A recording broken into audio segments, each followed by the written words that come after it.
Cool. Well, yeah, thank you everyone for joining. Live stream is kicking off now. I know a lot of times for me, I start hearing echo in my ear once the live stream kicks off. So I think I muted it now. Yeah, thanks everyone for joining. Um, so we haven't met before. I'm Shanika. I'm the current Atlanta chapter president.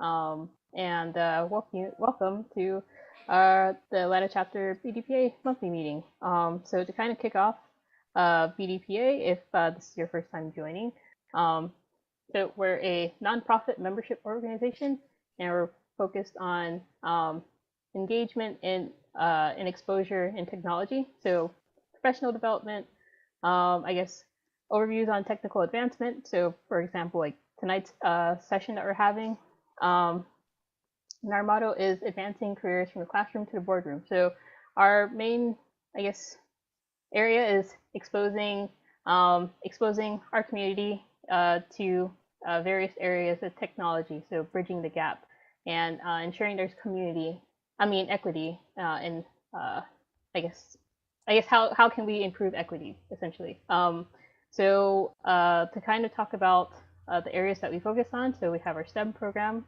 which you'll hear referred to as kind of the K through 12 program. So it's an opportunity for students to at this point learn data science,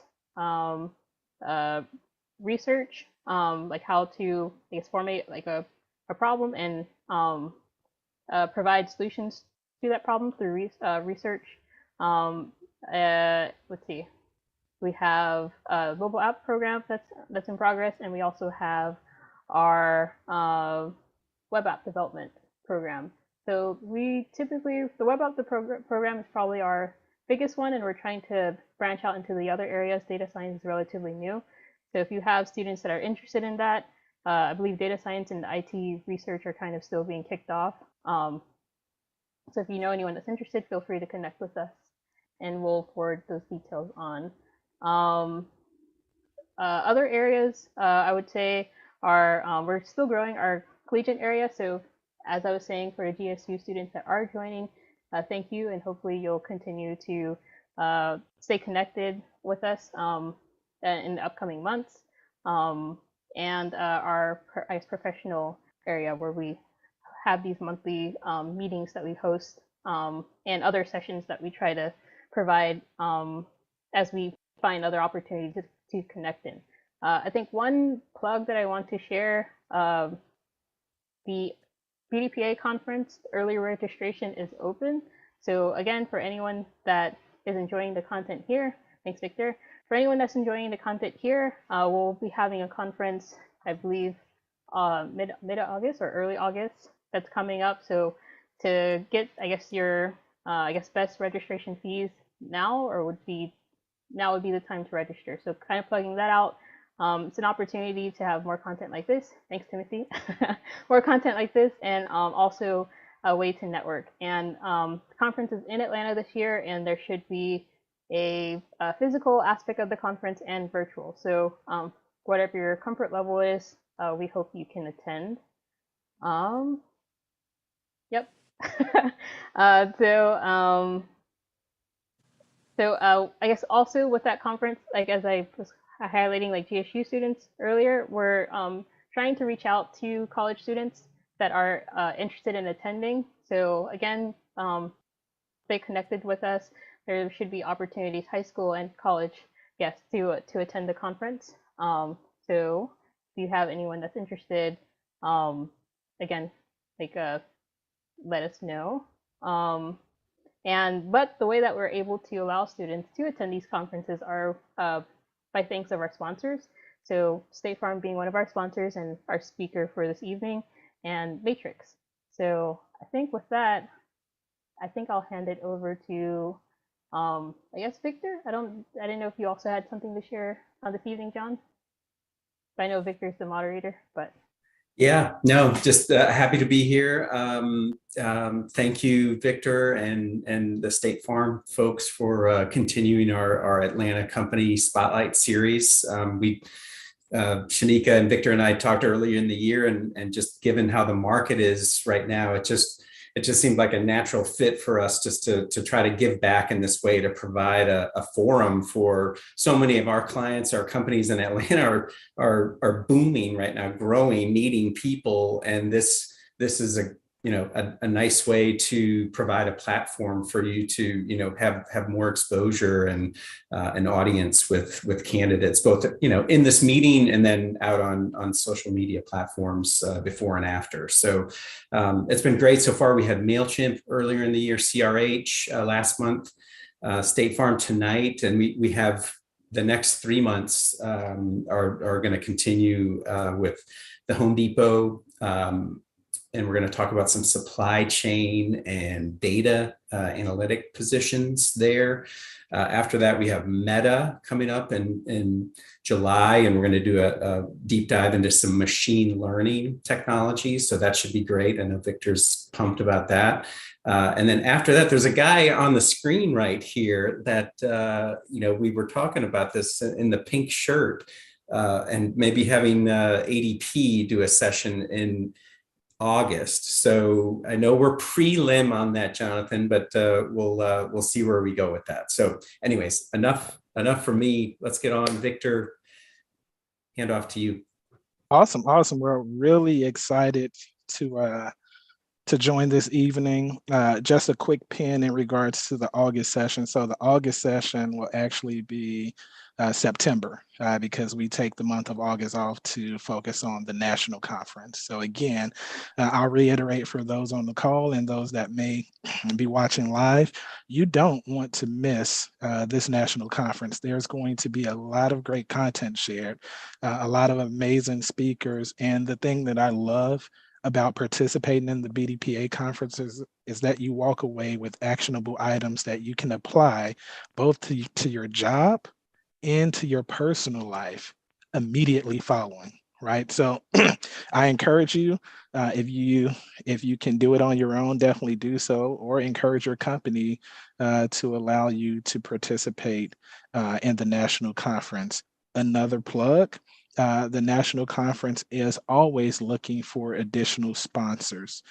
So if you would like to participate in the career fair, or if you like to be a featured speaker or a featured company, you can connect with Shanique or I, and we can put you in contact with the right folks from our national office. But we would love to see the different companies represented on the call today, or again, those that are watching, to be represented at the national conference as well.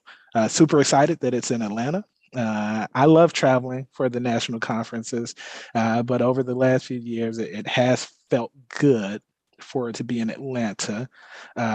So again, if you'd like to travel to a great city to experience an amazing conference, if you're not currently in Atlanta, we definitely encourage you to do so. I want to give a shout out to some of my folks that are on the line. We already had Jonathan represented, and I am Victor Montgomery, immediate past president of BDPA Atlanta.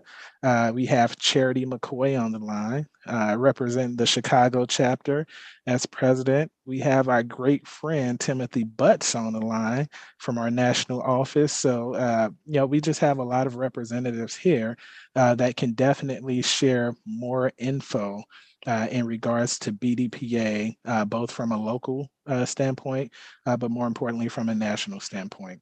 So really excited about that. Now, we're getting into what I am truly excited. I feel like I should just kick back here, put my feet up, because I'm amongst family. Right. And when you get amongst family, you get to talk intimately about what goes on kind of behind the curtain sometimes. And the reality is that when I think about State Farm and I think about BDPA, it takes me back to 2013. Right. So 2013, I was actually still in Bloomington, Illinois. And someone came to me and they said, hey, you know what? We're sponsoring a booth at this career fair for an organization called BDPA. Would you like to be the HR representative to go out to DC and, talk about our technology opportunities and recruit people to State Farm. Who am I to say no with traveling from Bloomington, Illinois to Washington, D.C., right?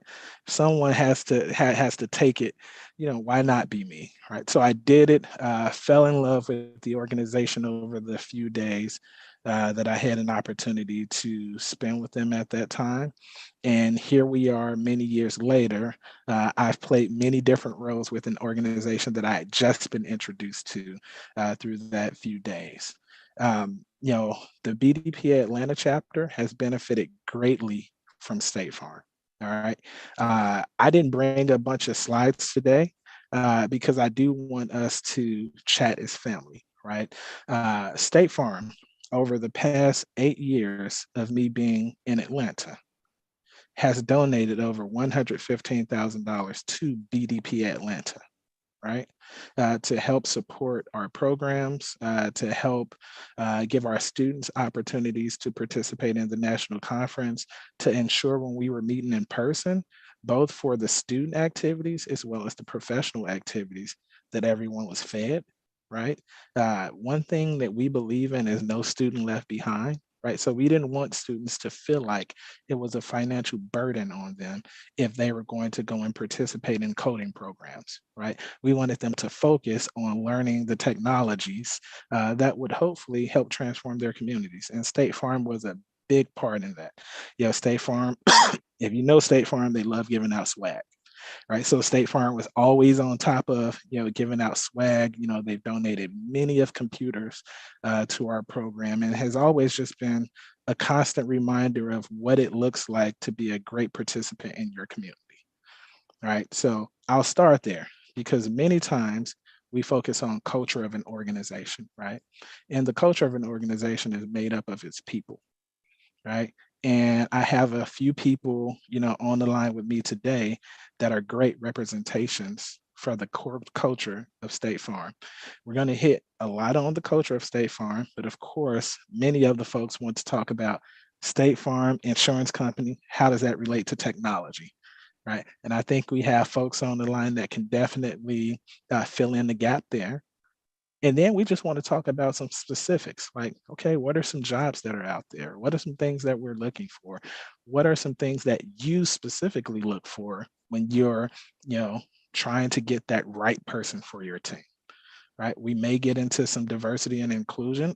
This is BDPA, right? Black Data Processing Association. So we may talk some D&I and how does that look, for a corporation such as State Farm that, let me throw in a plug right now. We're reaching our 100-year anniversary. Super excited about that. So June, there will be a lot of celebrations. But you can think an organization that has reached a 100-year milestone, there's a lot that we've had to go through and that we're going through, especially when it comes to D&I in technology. Right. So hopefully we can touch on some of those things, and then we'll open it up for questions from the audience. So definitely queue up your questions. If you think you're going to forget it, go ahead and type it in the chat.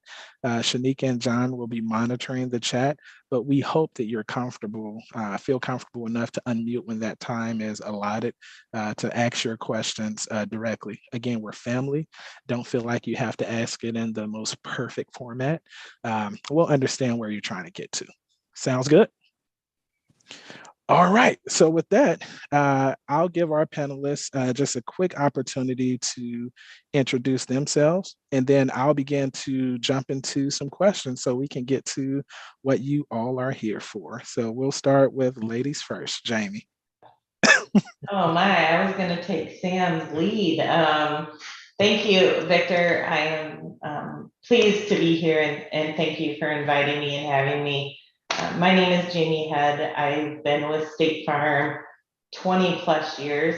That makes me wise, Sam, not old. And I have the very great privilege to work daily with Victor. And we have conversations all the time. And I think having the conversation is the most important part.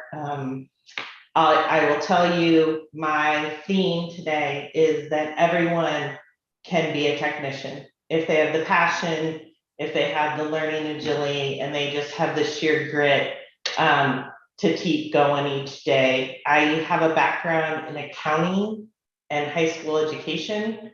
And I spent 18 years in State Farm's IT department. So I am living proof that you can work in technology and maybe not have the education, but if you do, you have the leg up.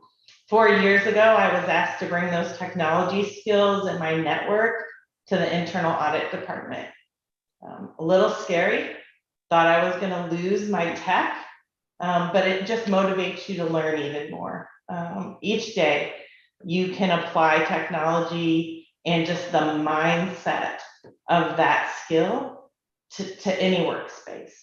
And I think it builds your leadership qualities as well, because there's a mentality to it and how things work and how to make things better and more efficient. So really looking forward to the conversation today, Victor. Thank you, Jamie. And Sam? How am I going to follow that? Come on, Jamie. Maybe you should let me go first. All right. So my name is Sam Jurgen. I'm a computer nerd from South Florida. I was that kid that was just curious about how things work. Then I tried to figure out why they worked. And that ultimately drove me to figure out how to create. I've been with, so my wife and I live here in Atlanta. We got 2 daughters, 5 and 8. The reason I don't have a beard is because my 5-year-old thought I was old because I had gray hair, so I cut it off because I'm not ready yet. For me, career-wise, to Jamie's point, I've been all over the place. Victor and I were actually in class together in college in our computer science days. And I started with State Farm in software, software developer. Prior to that, I was with Motorola. Career-wise, I played arena football for a couple of years. I've been a little bit of everywhere. Came to State Farm as a software developer in claims. Left there. I was an underwriter for 1.5 years, 2 years. I was in sales. Got a chance to work with Lisa and Danzy while I was in sales. Spent some time there. I think I spent 6 years in sales. Left sales, came back to underwriting. I didn't have enough underwriting, so I went back again. Spent a couple of years in a tech support role, so I had led a team there. And then I left there and spent some time in, that's when I got back into ET. So I spent some time as a product manager. The role I was just in, I was in infrastructure as a resiliency program director. So I got a chance to get really deep in the technology piece. And I just started a new role. Oh, don't say too much. Don't say too much. That's gonna be one of my questions. My bad. All right, I'm not gonna tell you what role I just started. You giving them all of it in the beginning, man. We gotta tease them a little bit. Tease them. I got a new job you ain't even heard of yet. But it has truly been a great opportunity. I've been all over the place with State Farm, spending time with Motorola first, and then coming to the State Farm. You get a chance to see 2 different flavors of organizations. Here in the Atlanta area, I spent a lot of time with startups. With a organization called the Beyond the Game Network, but we can talk about that later. Somehow we'll figure out how to weave that in there. But at the end of the day, I'm a computer nerd from South Florida. I'm still that computer nerd from South Florida, obsessed with just figuring out how and why things work. And I'm having a good time doing that here at State Farm. Awesome. Appreciate it. And I did have to blur the background out. I saw like a bed being pushed behind me. As you all know, I am in the hospital. So, I blurred it out now. So hopefully we won't get that again. But as you all noticed, we did have 3 panelists. Metasol had an emergency and she was unable to join, but I believe from an HR and recruiting perspective, the 3 of us on the call, we can cover it. We've all played those roles in different ways. So we definitely can cover State Farm's recruiting methods and how we go about sourcing talent for you on today. Again, I am Victor Montgomery, past president of BDPA Atlanta. I've been at State Farm It'll be 18 years this year. So I'm young in the bunch when it comes to State Farm tenure. But played many different roles. I started out as a software developer within the organization. Was able to play different roles within our technology sector. Project coordinator, acting project manager, a team lead, etc. Then had an opportunity to go play in HR for a bit. Where I got to recruit and just do some really amazing things from a sourcing standpoint to attract talent to State Farm. I would say one of the biggest pieces of my career, and the thing that I would always put my head on, is back in March of 2014. I relocated from Illinois to Atlanta to help start up our tech shop in Atlanta, Georgia. So it started with 6 of us. And when I transitioned from that role into a different role within our technology department, there was over 475 of us, right? That meant a lot of long nights. And there's someone on the call. Let me see if there's someone on the call that can attest to my long nights of recruiting, traveling, and she held down the fort for me so I could go out and do a lot of amazing things for State Farm. So that's Malika Montgomery. So give her a shout out when you all get a chance, because without her, I wouldn't be able to do any of this, of course. But I had an opportunity to do some pretty unique things. As Sam stated, he's a tech nerd. I'm right there with him. Like, I love everything technology, and that doesn't mean I'm a guru in all technologies, but I'll talk to you about any of it. And there's some of it that I am very skilled in. So we'll start there. All right. So State Farm. When most people think of State Farm, they think of this insurance company. And now, as we have Jake from State Farm that's plastered over everything, they don't necessarily associate technology with State Farm, right? So, Sam, can you walk us through, some of the technologies that you're familiar with that's associated with State Farm, and can you help us kind of dispel the myth that State Farm is just this very large insurance company? And I will say we're Fortune 45. Right. I don't know if we're 43 or 44 right now. We're somewhere floating in between 40 and 45. So we are a major company, right? So we're up there. Sam, what story would you tell to someone when they're trying to connect the dots between technology and State Farm? Fair enough. First of all, toot that horn every once in a while. But so I think that's a funny one, right? So when you think about technology companies, you think about big data, you think about interacting in cloud and all those things. But if you put it into perspective, insurance insurance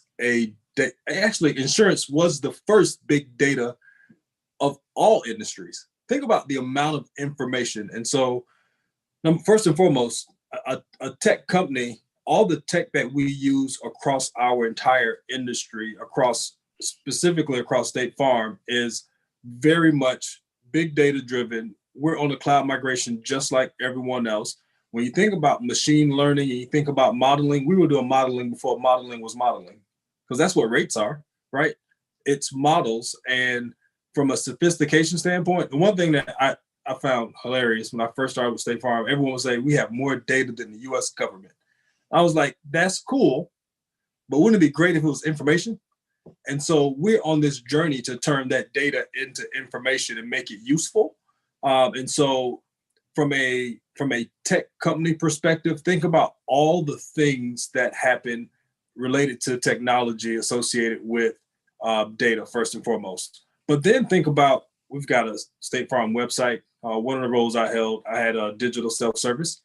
And so if you think about that stack, that is Angular on top of Java, majority of it on AWS, lots of APIs creating services from that perspective. Now, granted, we got some old school mainframe tied to it, right? So we still got some of that. We're in the process of trying to migrate that, but also think about what an awesome problem that is to solve. So as a technologist, my favorite part was solving the problem. Now, sometimes you got to connect it to mainframe to solve the problem, but it's still an awesome problem to solve, especially as you think about trying to find a creative way to solve it. Victor, am I allowed to talk about some of the new stuff yet? Yeah. So yeah, I was going to jump into it with you because, one of the amazing things, so Sam has kind of set us up with the existing technologies, right? And now, Sam, you're stepping into a role where BDPA, we're all about emerging technologies. We're about emerging trends. We're about exposing, our membership and our guests to those concepts. John mentioned machine learning and bringing Meta in to discuss that. We're looking at bringing some organizations in to go a little bit deeper into big data, right? So, Sam, in conjunction with how do you connect the dots between State Farm and technology? How do you connect the dots between State Farm and emerging technologies? Yep. So I'd be safe because last time you cut me off, you said, "Hey, cut it out." So the role I was mentioning earlier, so I am currently the director of emerging technology in our innovation area. And so one of my primary responsibilities is quantum computing, and also have metaverse as of like Friday. I don't know how that happened. But when you think about, so for us, the connection for State Farm to emerging technology is we've been number one for a long time. And we plan to be number one for a lot longer time. So our strategy really is around, if we disrupt ourselves, we won't get disrupted, right? And so new technologies are going to be true disruptors, not only in our industry, but across the board. And so think about quantum. Quantum is like out there, but it is a complete game changer. The sheer power of compute that you get with quantum, whoever figures out quantum wins. They don't just win market share, they win. And so to that extent, we play to win. But at the same time, emerging technology, sometimes it doesn't live up to the hype. And so we need to be far enough ahead on the curve to understand it well enough to see there's a use case here or there's not a use case here. But we don't ever want to be in a position where a technology comes in and there's an application for our industry that we missed, because that puts us on the back end and we really want to be on the leading edge. So think about blockchain, think about computer vision. All those things have big applications on the insurance side, and we're very much involved in starting to look at some of those things. Metaverse is brand new, right? What does that even mean? Is there an application? I saw last week somebody bought some land on the metaverse for $2.1 million. I didn't sell it. Look, I was like, I need to go buy me some land in the metaverse. Look, I got some concepts for you. So it says me and you right here, like, I got you. I got some stuff for you. I've already thought through some things. Yeah, but ultimately, so technology and State Farm. So State Farm is as much of a technology company as any other company that doesn't create a actual device, right? So those companies have a different type of technology. But if you think about Google, you think about Meta, I almost called them Facebook. You think about those types of companies, those are big data companies. And the technologies that they're using, the things, the algorithms that they're coming up with are no different than anything that State Farm is doing. And so it's when you think about insurance, you need to think about the fact that that whole social media thing that's happening, all those technologies are exactly what we're looking into. Think about photo estimating.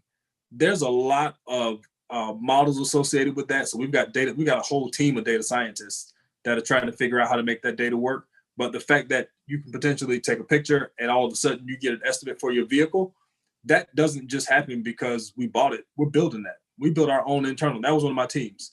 Yeah. So we're building things from scratch that are super duper cool. So that's better than regular cool.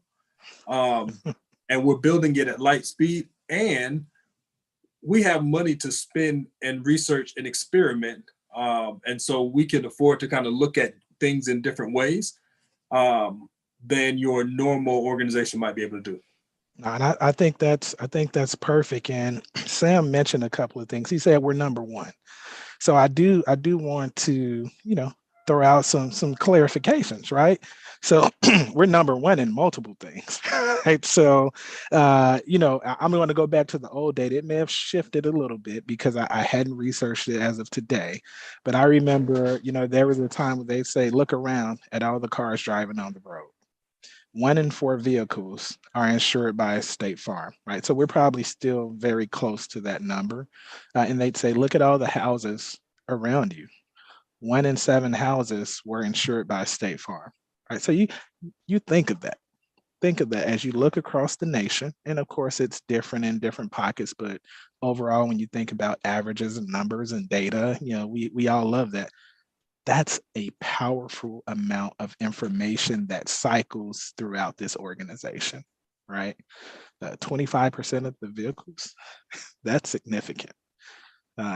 So just think about that. But Sam mentioned, big data. He mentioned many things that are very important to the success of our organization. Jamie, you've been in our ET shop for a while, but now you moved into our internal audit space. 2 questions for you. What role does internal audit play? Because I know I'm in internal audit now, and pre-internal audit days, I was like, why would I ever do that, right? They seem like the police to me of corporate, but I no longer think that, people. So plug out there, if you see an internal audit position open up, please apply for it. It's very, very great opportunities within internal audit. But Jamie, share with us kind of what role does internal audit play as Sam and his team and other teams began to explore these emerging technologies, and how could State Farm benefit from them? And then the other piece, what role does technology play in internal audit? Sure. Sam has an exciting job, and internal audit, let me tell you, is not the geeks and the calculators that everyone thinks we are. We're not the IRS. That's not who we are. But I was Victor. 18 years in IT. Why would I go to audit? What can I apply there? Our job at State Farm is to protect our customers and our people and care for them, right? And there's a lot of risks out there, especially with all the fun things Sam just talked about, right? And Sam's boss and I go way back. We've had many competitions about risk, and don't slow me down, Jamie, we're going. And that's not our job. Our job in internal audit is not to slow down technology or innovation or the benefits it can provide our customers. We want all that. We just want to ensure we do it in a very safe way, that our people's data isn't compromised, that their identities aren't stolen through one of our interfaces. So that's the role of internal audit, specifically bringing together business and technology to look at our processes and say, we've got a pretty good handle on the risk here. Our policyholders are safe. And we don't want to be the next headline, right? We've been around 100 years. People rely on State Farm's brand. And any blip anymore, you all know it, you've all seen them, is brand damaging. And it's the job of internal audit to make sure we don't have one of those blips, or at least position Sam and his folks in a way that they can do it safely. So that's really our job, Victor, you know that. And Victor has the fun spaces in internal audit. He's got all the infrastructure and the platform and Sam's space. So they might be friends now. You guys might want to check on them in about 6 months, but no, but Calm me down, Victor. We're consumers. I mean, when Sam says there's a lot of data out there, there's a lot of data out there. And how do we make it informational? How do we make it consumable where we can make decisions off of it. And that's where technology plays a role in internal audit as well. We can look at thousands, millions of claims, right? How do we tell a story with that? How do we say there's no controlled deficiencies, or there's not high risk, or we're best positioned for the next catastrophe based on the data we have, or the models that are presented to us? And we use that every day in internal audit. We use outside data, we use inside data. So any technology that can turn bits and bytes into narratives and stories and visualization makes life a lot easier for any business partner. AWS, we're going there. We want to be there. Our boss in internal audit always encourages us to be 2 steps ahead of everyone else in State Farm. Why? So we can help guide them, not in their decisions, but just so that they're making safe and secure decisions with the products they own. So we are gifted 40 hours of learning. It's a expectation of everyone in audit. And we expect that to include modern systems, emerging systems. And it's not just for the techies or the nerds like Sam and Victor. It's for all of our people. Because to understand business, you have to understand the technology they're using. So that's internal audit. Victor, doesn't it sound fun? and Jamie said a few things, right? So she mentioned that, you know, in internal audit, we want to be 2 steps ahead, right? So what does that truly mean? If we're, as Sam mentioned, migrating a lot of our business capabilities and functionalities to the cloud, right? If we're migrating to AWS, that means that we need professionals in internal audit that have a good command and understanding of the technology, right? So many times when we think about opportunities within an organization, we immediately go to the technology department, right? But there are other departments that are looking for very similar skill sets. Now, the reality is that you're probably not going to be building widgets and gadgets holistically. There are spaces in internal audit, even within State Farm, where we are building. But holistically, we need that talent that can come in and help us understand what controls exist and are we adhering to them, right? Are they asking the right questions? You know, if we're capturing mileage on a person, are we inadvertently activating their microphone on their phone, right? Right. We need people who understands mobile applications well enough to be able to ask those questions and look at code and understand whether or not we're inadvertently adding risk to ourselves, right? So again, I love having Jamie on the call because I wanted BDPA to see.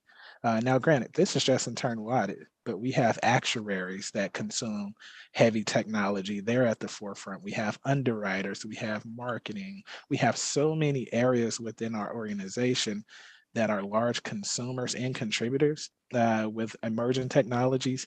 It will blow your mind, right? So we have, Sam, you know, maybe you can confirm it for me. I would say 4,000 plus, but when you add external associates, it's probably close to 10,000 technology professionals at State Farm.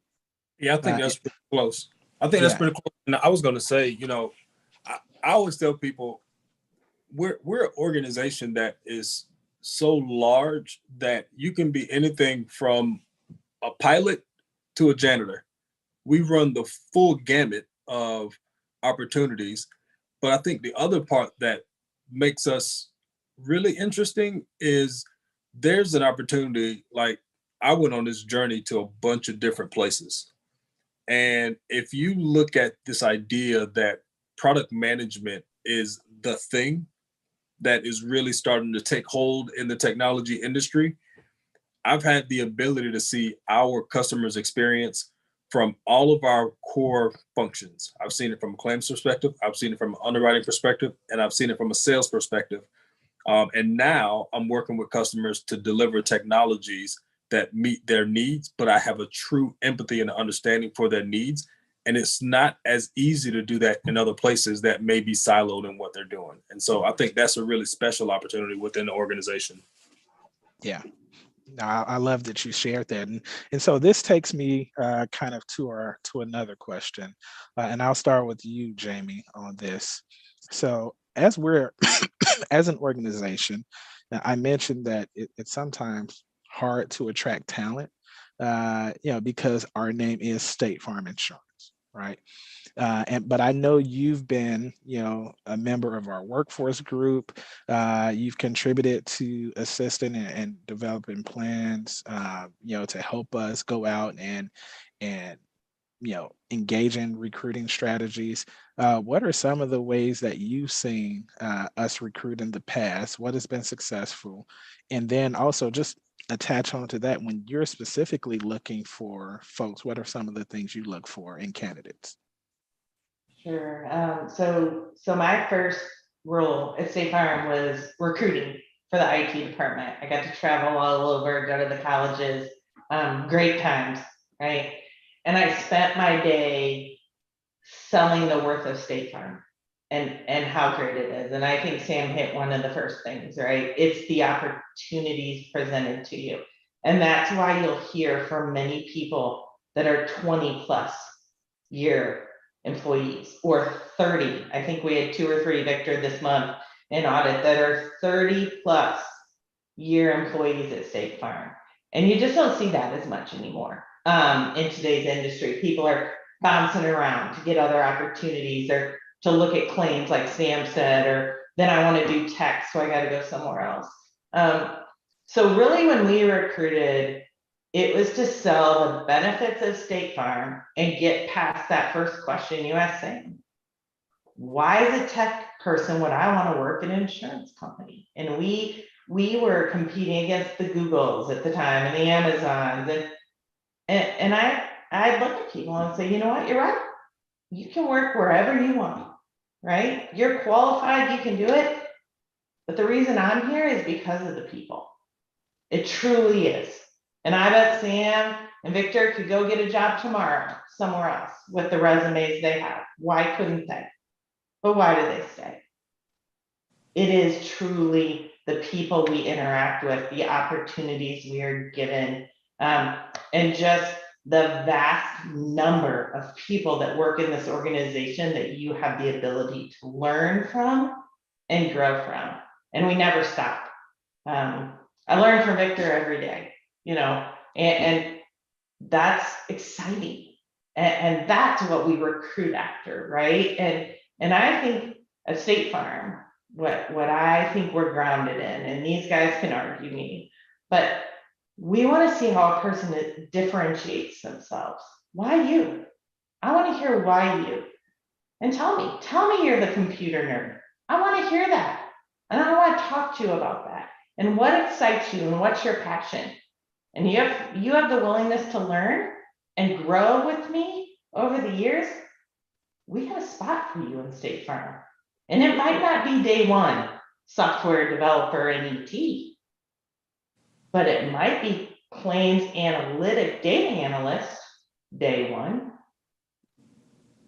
And then how do you build that path with people like Sam, like Victor, or myself to help you get exactly where you want to be next and be the best at it? And I think that's how we recruit at State Farm, Victor. At least that would be my story if I got to go back out on the road. I just don't get to as much. Yeah, and the reality of it is, as an organization, we go to where the people are, right?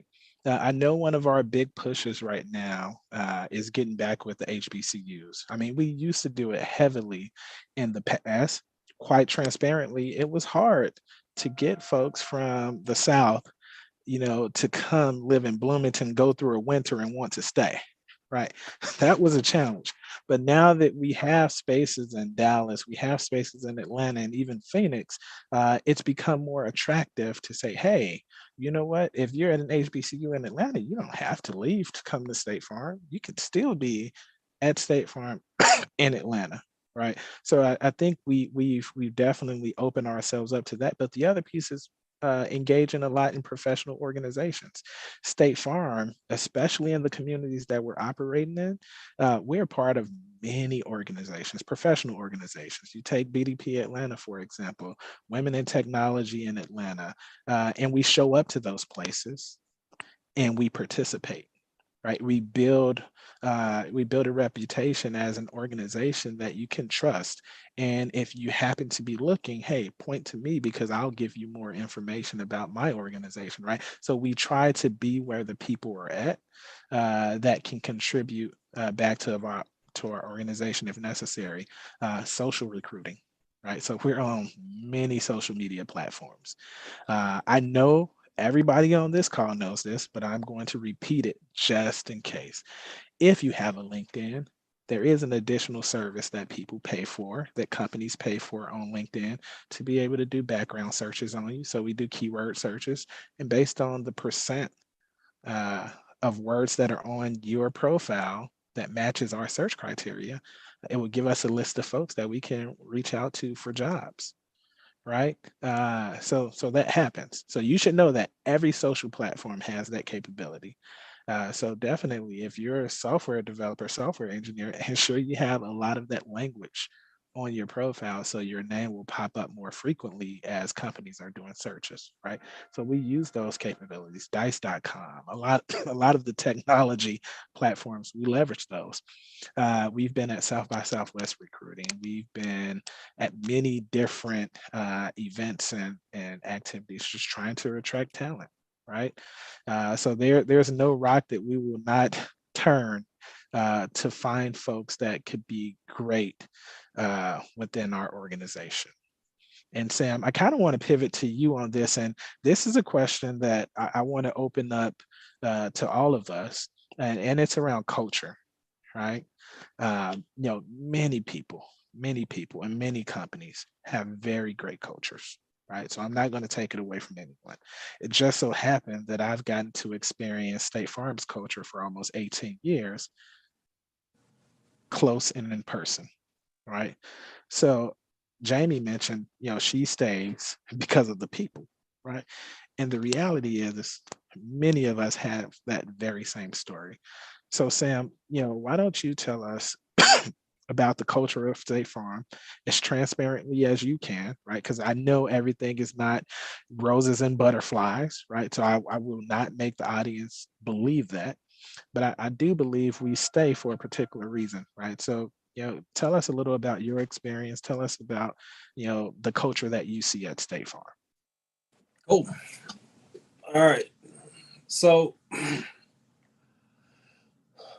I'll tell you, the hardest thing for me was moving to Bloomington from South Florida and not knowing how cold it was, number one, but also not knowing I was landing in the middle of a cornfield. So it got real fast. I love Chicago. Chicago is awesome, but it's cold up there, so I don't play with y'all too much. But I'll tell you, culturally, when I first got to State Farm, people definitely cared. State Farm's culture was the cornfield, and there was something that existed there that we have continually worked to evolve. I'll tell you the best thing that we have done is our hub strategy.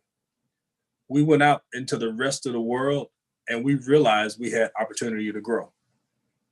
And I think the best thing about our culture is we understand that culture should never be stagnant. And we are rapidly evolving our strategy and accelerating it with how we bring in people. So over the past probably 10 years, we brought in folks, and I'll talk specifically in Atlanta from Home Depot. And we brought them directly into executive roles. We brought in folks from, I want to say Office Max. I think that's where he's from. But if you think about what that did for us, it changed the way that we thought about the way things were working, because we brought a new head in to help drive that transition. And so first and foremost, culturally, we recognize that we've got to continually evolve. If you look at back when we had the social unrest with George Floyd and all those things, I think it really started to give context to the fact that companies needed to really take a look at how they exist in the world, how they operate, and really start to weed out anything that started to be a hindrance to groups and really pay attention to people for who they are. I'll say that State Farm took that very seriously. And so you started to hear us, number one, first and foremost, acknowledge that there were some issues broadly that we needed to look at as a society, but also start to make sure that we took intentional steps to ensure that culturally, internally, we didn't get ourselves in a position where we were starting to mimic some of those things that were happening across the board.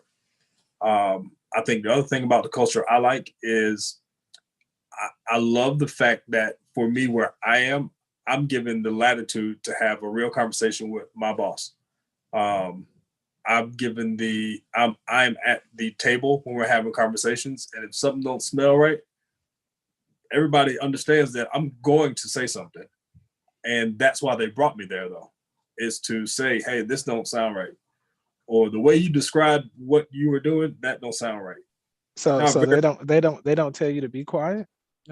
We didn't. No, they bet that. They bet that. But I'll tell you, the like for me, when I'm looking at culture starts with the people, and good people make good culture, and culture is continually evolving. It's got to continually change. If it stays the same, you are not keeping up with the way that, I mean, think about generations and how people are changing differently. We got Gen X, Y, Z. Are there more? Like, whoever is out there, we're going to start doing numbers in a minute. But like, my kids are going to be different. I already know my kids are going to be different. And I can't do the same things or talk to them the same way that I talk to my peers. I can't do the same things that I'm doing with Generation Z. And so we have to show up differently. We have to interact differently. And I think culturally we have adapted that, and we understand that we've got to be fluid, but it really starts with people caring for people. And that's the culture that exists. It starts with, I care about you, and we are going to get to where we're trying to get, but we're also going to tie what you're trying to get accomplished to where we're trying to go. If you came in and, to Jamie's point, you were a data analyst and you really want to be a software engineer, we can work on that. But we're going to work together on this journey. And I think that is the foundation of the culture, is people caring about people. And no matter what is going on around us socially, no matter what is going on around us in our environment, as long as you care about people and you can go back to back and fight with one another, fight for one another, the culture is going to take care of itself. And that's the culture that I like. That's the part that I enjoy. That's the reason I stick around, is because I know I've got some people that will have my back. One of my greatest mentors passed away back in March. And when I think about where I would be, not just career-wise, but life-wise, if I had not crossed paths with him, because he was one of those people that cared, bar none, I would not be where I am today. And that's on a bunch of different fronts. And so to have the opportunity to work with people like that is a game changer for me. Yeah, and I think I thank you for that, Sam. And Jamie, you play a very interesting role within internal audit, which also contributes back to the enterprise. And for those of you that don't know, many people, especially those in leadership positions, have the pleasure of sitting on various councils, various boards and groups just to represent the organization internally and sometimes externally as well. Jamie, you sit on what's called the Enterprise Diversity and Inclusion Council. Can you tell us just whatever you can about that group, and then also how has that influenced the way that you interact, and how does that to you kind of tie in that culture conversation that Sam was just having? Yeah, and I love Sam's message, because we do have to continue to evolve and course correct. We don't always get it right, and that's something State Farm I'll applaud for, right? Because one thing Sam said was the hub culture, and I think we got it wrong at first, Sam, because we tried to bring the cornfield culture of Bloomington into these metropolitan buildings and say this is State Farm's culture. Well, it wasn't, and it didn't fit, and it didn't work. So we said we were wrong. What we needed to do was grow our culture to learn from the employees in these hub locations and get us a little above the cornfield here in Bloomington. And that is the purpose of EDIC. And State Farm made another amazing call. They hired Victor Terry as our Chief Diversity Officer, and he is amazing. He's not the exec that talks just to talk. He says it like it is. He tells you how he sees it, and he challenges you to make a difference and make it better. And I'm not saying make a difference in the cliche way. It is real action. And that's what this committee does. It takes perspective of all aspects of diversity, right? Visible ones, non-visible ones, political ones and not so political ones. And they have voices, and they're shared. And there's leaders from every department in our organization, from different locations. We have employee resource groups, we reference them as. They have a voice at the table. And we talk full life cycle, recruiting. What do our recruiting images look like? Is that the reality? Is that the culture of State Farm? Or are we selling something we can't deliver on, right? How do we onboard employees? We're hiring thousands of claims employees right now, literally thousands. How do we make them feel part of the family, right? They might not be the same as their boss. How do I help them find someone that makes them feel part of the family if it's not me, right? And that's what EDIC does. And specifically in internal audit. Internal audit is a historical department of finance people, accountants, right? Victor and I are anomalies. We're not, well, I take that back. I do have an accounting degree, to be honest, I'm sorry. But we're not very diverse, right? A lot of similar thoughts, a lot of people sitting in Bloomington, Illinois. And our boss came to us and said, we don't want diversity and inclusion to be a checklist, a thing. Oh, we had to talk on this month. Good for us. No, she wanted to build it into the culture of our department. 100 people. We wanted to make it the way they thought, they breathed. And it comes down to what Sam, it sounds simple, right? But companies wouldn't invest millions of dollars into these things if it was simple. It's being human. It's being kind. It's giving a voice to the people that don't have one. I'm always that person, by the way. You probably picked up on that. I always have a voice. But it's learning from each other. And the best example, Victor, I think one of the greatest tools EDIC has given us was a diversity and inclusion calculator. And this was shortly after Victor joined internal audit. He and I both took it, okay? Shockingly, our results were vastly different. Vastly different. Like, into the spectrums, different. But we sat down and talked about it. And I said, you know what, when we started talking and things he had Chicago versus Bloomington, yeah, different. But where there were similar things. We started finding commonalities. And when we found commonalities, we figured out how we could leverage each other's strengths and make both of us better leaders, better people.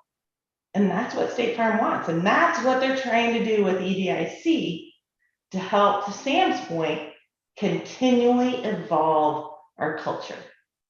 Because if we don't, we will not be standing here, number one, 100 years from now.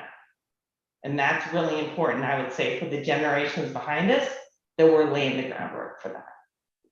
Yeah, and that's perfect. And you know, one of the things we chat about often, especially, you know, when I have, you know, my one-on-one sessions with my leader, is really how do you weave culture into the fabric, not only the fabric of internal audit, but into the fabric of the enterprise. And as Sam mentioned, it's ongoing.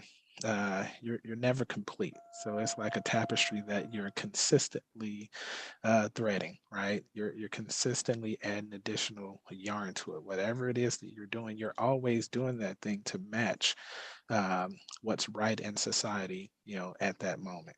All right, so it's a really special thing, and I'll give you all another example of culture, right? So as I mentioned, you know, before I blurred my video out, you know, you could tell I was in the hospital when you saw the beds being pushed, right? You know, State Farm's the type of place where if you have an emergency, you go on your bullhorn and you let those closest to you know what that thing is, and they're going to rally around you and ensure that you can take care of whatever you have to do personally, so you don't have to worry about things that are going on at work, right? So when you think, for me, it's spirituality, it's God, and it's family, and it's community, then it's work. Like that's my true desire of engaging on a daily basis. And State Farm gives me the platform to be able to do that easily. 2 weeks ago, I had to take an emergency trip to Wisconsin from Atlanta. I reached out to my team, reached out to my peer leadership group, and they're like, hey, enough said. You go take care of what you have to take care of, and we got you covered. I checked in on Monday. You know, sometimes we're just crazy and we have to see what's going on. I checked in on Monday, you know, and my leader, she's like, hey, no, they got you. You're good. You take care of you, do what you have to do to make sure you and your family are right. You know, that's what you want to be around. Like, you want to be in a place where you don't have to worry about whether or not you're going to have a job when you come back, because most of the time people will tell you, hey, we got your back. But when you actually have to call on it, especially from a professional standpoint, they're trying to figure out how to replace you. Right. And State Farm, fortunately for those of us that have the pleasure of working here, it's not that place. Right? They truly mean we got your back. I checked in. I have people putting job postings out for me. I have leaders going to different, I sit on a lot of committees. I have leaders going to different committee meetings for me. They're meeting with my team, ensuring that they don't miss a beat, right? Those are the type of folks, and that's the culture that you want around you, right? And I think it's just a special place to be. So we hit on a few things during the call today. We talked about technology. Sam touched on some of the emergent technologies that we're dealing with. And if you can observe that we're dealing with quantum computing, 5G, machine learning, blockchain, if we're doing that, then of course we're doing your Javas, Pythons, you know, different things like that, right? So I think we can all kind of string that together. So we chatted about that. We chatted about some of our recruiting strategies and how we go about doing it. If it's a place, especially online, State Farm is probably there, right? Trying to attract talent, especially from a technology standpoint. But the one thing we don't want you to get lost in the sauce is that it's not only our technology department that hires technology professionals. Departments like the one Jamie and I represent, internal audit, as well as many others throughout the enterprise, we're looking for strong technology skill sets, right? Because that allows us to move forward. That allows us to contribute to the enterprise in a way that we can continue to be number one in both homeowners and auto for many years to come, right? And the last piece we just touched on was culture, right? I think State Farm has a very special culture, as I mentioned. In June, we'll hit our 100-year anniversary, and we're doing a lot of celebrating already. You may have seen on a lot of our Jake from State Farm commercials that 100-year pops up. You know, we're really proud about that and we're excited about it. But the other thing I think that's really special about it is that we're continuing to evolve, as Sam stated. We're continuing to evolve. So as an organization that does a lot of hiring, that has a lot of employees, you can imagine if we have over, close to 10,000 technology employees, when you begin to add all our other employees, State Farm is a pretty large organization, right? So there's a lot of continuing to change that we have to do. Are there going to be bad apples in that group? Definitely. Is there the possibility that you can run into some? More than likely. But then you have people like Sam, you have people like Jamie, like myself, and others that are on the call that will definitely stand up to help weed those out, right? And I think State Farm provides the platform for you to do all of that. If you're interested in seeing what we have to offer, definitely go out to statefarm.com, careers.statefarm.com. We have many opportunities and we're always posting daily, right? Throw a plug out for myself. I will be posting something out there fairly soon. I am looking for a highly skilled technology professional to come into internal audit to contribute from our technology auditor space. Again, you're not going to build widgets and gadgets, unfortunately. I know that's a desire of mine as well. But we definitely want you to check out what we have available. Feel free. If you see something that you're interested in and you're going to apply, don't hesitate. Like, reach out, let us know. We'd be happy to look at it and even chat with you, if we happen to have insights to what that role is looking for. At the end of the day, you have to compete, but there's nothing wrong with leveraging your network. And as of today, you are a part of our network, right? So definitely go out there and check out careers.statefarm.com. With that, we're at 6:49, so I do want to provide an avenue for those on the call that may have questions to jump in and ask any questions. The hardest questions go to Sam and Jamie, and I'll come in with cleanup if I can make myself look good and just throw some fancy words around. All right. Like all right. So with that, let's open it up. What any questions, any burning thoughts on anyone's mind? And what type of employee events does State Farm do in the Atlanta area with its employees?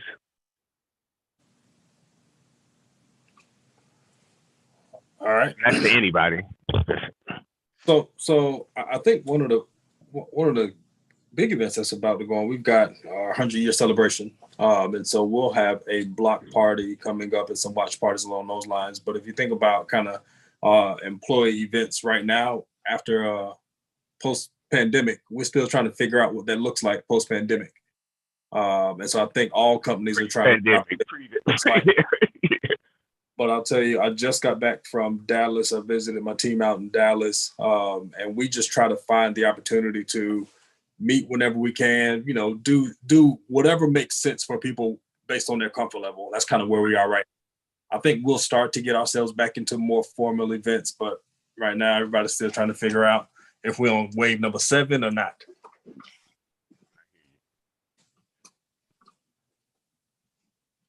Bloomington's not a bad place. I went to high school in Peoria. Oh. We're not gonna do it. We're not gonna do it. Don't do it. Don't do it. Peoria and Bloomington, they're not bad. Come on now. A little bit. My mom loves it. My mom loves it. Hey, Jonathan, one thing to answer your question, which I think is great about State Farm is, one positive, if we can say positive about, you know, the pandemic or whatever we want to call it, is everyone went virtual, right? So even though I'm not in Atlanta, I get to spend time with Victor's folks in Atlanta whenever I want. And, you know, my greatest thing is we get to do things like virtual coffee. You know, I grab my cup of coffee, they grab theirs, and we get on a call and we just talk for 30 minutes. And we talk family and we talk friends. And I think it's more important than ever right now that that's a priority for us, that we're checking on each other. We're making sure people are really, truly okay. And while we might not be able to come together after work and do something big, at least I have a general sense that everyone around my area, and I got people in all 3 locations, they're doing okay. Good thing. I'm going to take that nugget and utilize that. Yeah. Shanika, you want to ask that question that you had? Sure. So I'm kind of asking on behalf of someone that's working at State Farm, but they would like to get more involved in technology. They're not maybe too sure how to start. I remember during my time at State Farm, there are definitely a lot of programs that kind of help to help people that wanted to like learn how to develop, like learn how to program. I was actually part of some of those things too in the department with the help of Malika.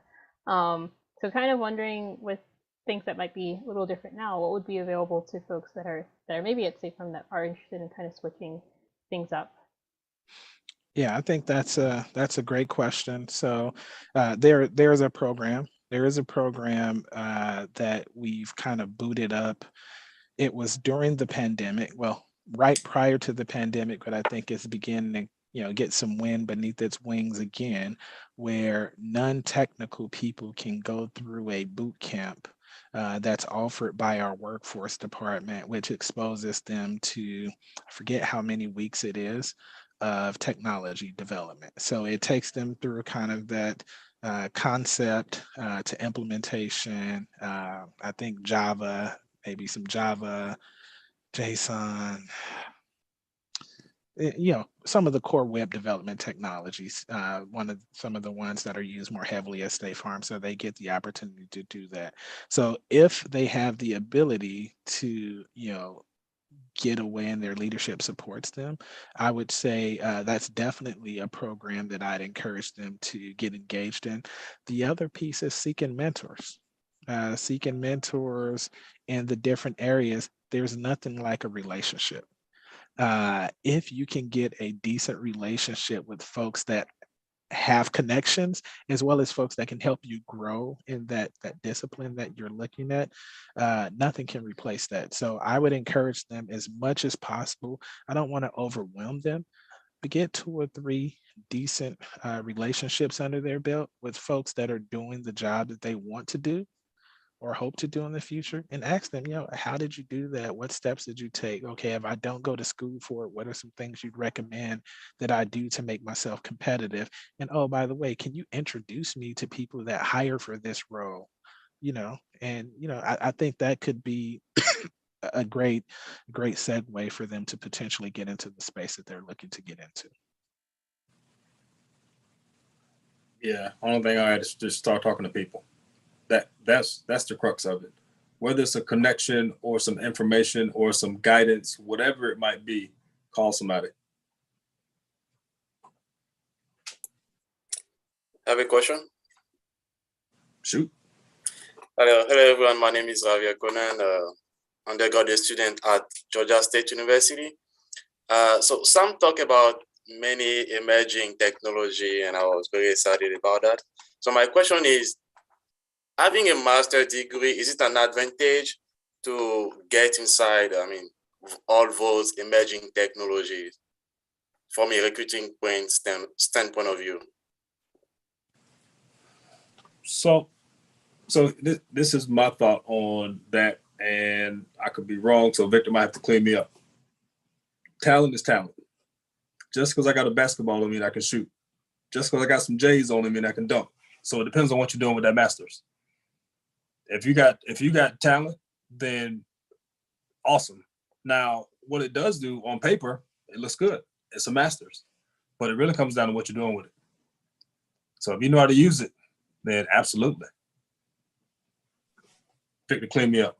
Yeah, and no, I'm right there with you. So both from the recruiting perspective as well as the application perspective, I've seen many people with master's degrees that were more research-based, I would say. And they didn't have the application-based knowledge to really compete for the jobs. You get them into an interview and they were really skilled at answering more of the academic type questions. But when you took them through the process of actually showing you how they'd execute that, and real life application scenarios, they struggled heavily. Right now, there are organizations, and I'm very familiar with GSU's program. There are organizations that give you more hands-on exposure, right? So sometimes the organization you're associated with will open the door for you because people are familiar with the type of work that they do. And if you tell me, hey, I did this particular discipline at GSU, or I did this at Georgia Tech, I already know what you've done, right? And that can open the door. But the reality is sometimes you just got to show me, right? And certifications, degrees, they don't necessarily show me. Like you have to actually, like, it's more than just giving me the vernacular and saying the words. Like, you have to, in a sense, prove it out, right? But we're willing to give you that opportunity. We're definitely willing to open it up for you to be able to showcase what your talents are. We need some new neighbors. Oh, We need some new neighbors. Hey, I told you I'm high. Look, I'm hiring. I need some new neighbors. I think one thing that someone taught me a long time ago was your resume's job is to get you an interview. Okay. That's all it can do for you. It's a piece of paper that gets you a foot inside the door. And when you get in that interview, that's when you got to show it to me. And you gotta come to be confident. Some people will say, man, he's got an ego, but I want the confidence. I want to hear why you are the best candidate for the job Victor's getting ready to post, right? And what value you can bring to him. And it's not the master's degree, right? It's what you gained by going through the program to get the master's degree, the courses, the instructors, the people that you worked with projects on, especially the ones that didn't pull their own weight and you had to cover for them, right? Because that's reality.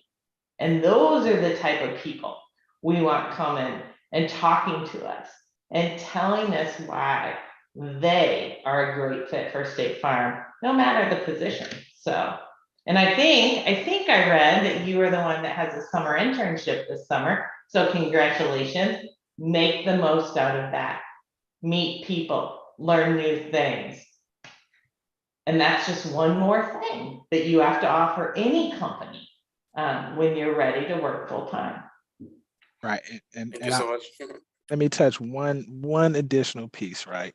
Because Jamie stated this, but I'll reiterate it, right? So if you have a master's degree on your resume, that's probably going to at least make me want to talk to you, right? Just to see, right? So it definitely will get you that opportunity. It can, catapult you above others that maybe haven't taken that initiative to go that step further. But when you have that opportunity to actually talk, okay, now showcase what you actually, what you know and what your experiences are. Shanique, I think you had someone queued up. Yeah, George had a question. Yeah, I just want to echo on that. It's good that you have that internship coming up, like they were saying, make the most of that. Also, another thing, I'm going to put this plug in. One thing you can do is volunteer, and there's a great opportunity coming up in August where you can volunteer with the BDPA conference. And yeah, do it, George. Do it, George. There you go, George. Hey, George is my man. I have volunteered and actually hosted the conference before, and it is a whirlwind experience. You will meet and network with a lot of different people, and it's something great to actually put in your feather in your cap. So, but by all means, volunteering is a very good way, because you're also giving back and gaining experience. And I didn't even pay George for that either. I didn't pay him. He did it out the kindness of his heart. So Javier, the other thing I would tell you is keep doing exactly what you just did, right? You had an opportunity to talk in this setting. Name recognition is marketing. 5 to 7 touches. Get your market on. And so I know your name. If your name come across my desk again, if you send me a note, I know who you are now. So I appreciate you speaking up. Thank you. Definitely. I think Ken had a question. Yes. So my question was, I see that Javier got a summer internship, so that's excellent. Congratulations. Is the summer internships closed, or are there still open opportunities for summer interns? You want me to be the bad guy, Victor? I feel like I was about to put on my old HR hat. No, Yeah. so traditionally, State Farm, we hire majority of our summer interns during the fall semester. Oh, okay. Right. And there are requirements around qualifications for summer interns. Usually by this time, our internships are definitely filled. When we look at the spring semester, that mid-January, mid-February timeframe is when we kind of button up all of the other interns if we happen to have additional open. So unfortunately, at this time, we are not hiring any additional interns, but we're always looking for great talent, right? So if it's not an internship, we'd love to still get information on potential candidates for either the next year's internship cycle and/or full-time opportunities. All right. Thank you very much. And Ken, there are some opportunities. Some departments do internships year-round. Okay. So my advice would be anyone that's looking, it's about a semester out. So think a semester before, and they would be on that same site that Victor posted for our careers. They'd be internship opportunities there. All right. Thank you very much. And if you got somebody in mind, send one us the resume, please. Will do. We're looking for neighbors. All right. Sounds good. And I know we focused a little bit about internship, but I'd be remiss if I didn't say, there's externship and returnship. So even those who have experience, who might be watching this, those might want to, who are entering back into their careers, who may have taken a break. I'm thinking caregivers or anything like that. We welcome those returnships as well. So I just wanted to put a plug in there as well. Lisa Ann just hooked me up on some new knowledge. Like I can add something else to my vocabulary. So when I go somewhere else, I'm going to say, hey, we're open for returnships. And I'm educated now. Look at that. Yeah, I don't know what just happened. I'm like, okay. She's wise. She's wise. She teaches us things. Charity posted for us our national BDPA website, which will have internships listed on it as well. So definitely take advantage of all the resources you have available to you. And I know we're right at 7:05, but I'll be remiss. So BDP Atlanta, we have a special opportunity. Like we do so much within the Atlanta community, and it's amazing that some folks still don't understand like many of the connections that we make. Shanika mentioned it earlier that we are a great conduit for our youth, right? We spend 8 months out of the year teaching full stack web development. 8 months, Saturdays, and our instructors are preparing during the week to ensure that they give great content to our students that choose to participate. The last few years, we've had the opportunity to execute the program virtually, and I'm happy to report that it works just as well as it did when we were in the classroom. And the way we get to do that, though, of course, as I mentioned, State Farm has been a great financial contributor to allow us to have platforms like Zoom to host our meetings and host our sessions on. But we also have another organization that we partner heavily with, STEAM Sport. So STEAM Sport, when we say K through 12, they're literally that K through 12 exposure for youth, especially in many of our disadvantaged communities. When our students in BDPA need laptops to do work, STEAM Sport is there. When we have to talk to schools or parents in regards to technology that we're trying to expose students to, STEAM Sport is there. When you think about robotics, FIRST Robotics, Lego Robotics, underwater robotics, STEAM Sport give our students the opportunity to participate in all of those activities, right? So recently, our robotics team, and I say our because STEAM Sport and BDP Atlanta, especially when it comes to our youth programming, it's synonymous. We back each other up. Their students are our students are their students. And we've had the fortune recently with our underwater robotics team, we won a regional program. So I'll clap it up. So we got first place, which is really exciting. But the challenge is the students. I believe the program, and William, if you're on, which I know you're on, clean me up. I want to say it's going to be in maybe College Park, Maryland. College Park, Maryland. So the students are going to College Park, Maryland. Why is this really exciting? Many of the students will be flying on a plane for the first time ever. First time ever. So imagine that my children have had the luxury of taking many plane rides, in their oldest 15, youngest is 5 life. They've taken many plane rides.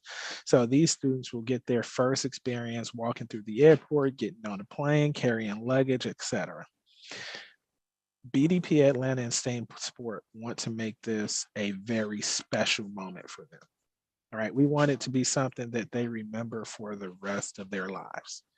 On the back end, if you see my social media, if you see William's social media, you'll see that we make many posts out there to support these students. And what we're looking for, we did a good job. We had a goal, but we're about $1,000 short of our goal. And so, William, if you pop the link in the chat session, all we're asking, if you have the ability to donate $1, whatever it is you can donate to the program, we're asking for you to donate. Or if you think what we're saying, especially in regards to our K through 12 programming, again, we have robotics, Lego robotics, FIRST Robotics, underwater robotics, full stack web development. We have many things under our program. If you feel like that's something that you'd like to contribute to, I definitely encourage you to contribute to the program and or share it on your social media profile. If you feel you can't donate at this time, I would love it if your network can at least see that you're interested in supporting an organization like STEAM Sport. Again, STEAM Sport is a representation of BDP Atlanta, and we love it for these kids when they go to College Park, Maryland, to just go with full excitement. I want them to win. I want them to win. Like anybody that knows me knows I'm a competitor at heart and I love winning. But even more than that, I love people to have lifelong experiences. So if we can help give these children an experience, I think that will be amazing. I mentioned to William, I would love to get each of them, a little travel bag that they're carrying through the airport to get their name engraved on it, just so they can feel special as they're walking through. But even if we can't get there, just to give them enough to where when they get to College Park, Maryland, they really can enjoy themselves while competing.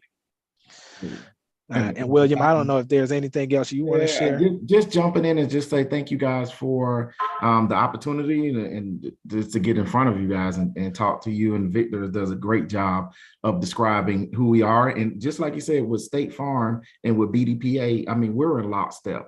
So, I heard a lot about diversity and inclusion and kind of getting these skill sets that will get you employment in great companies like State Farm. That does not just happen. Right. So there has to be this culture, there has to be this cultivation of students that said, hey, we're going to give you these opportunities while you're in kindergarten, while you're in first grade, while you're in second grade, so that you can stay on par to open up all of these possibilities that will get you in front of a Miss Head or in front of Mr. Jurgen. I'll make sure I'm pronouncing that correctly. All right, good deal.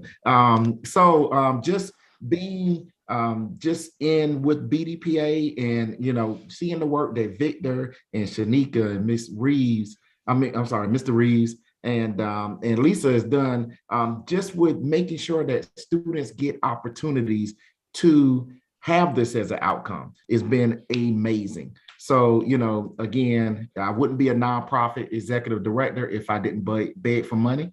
Like, that's part of our job, right? That's what we do. So they always say, always in everything with the call to action. So our STEAM sport links are up.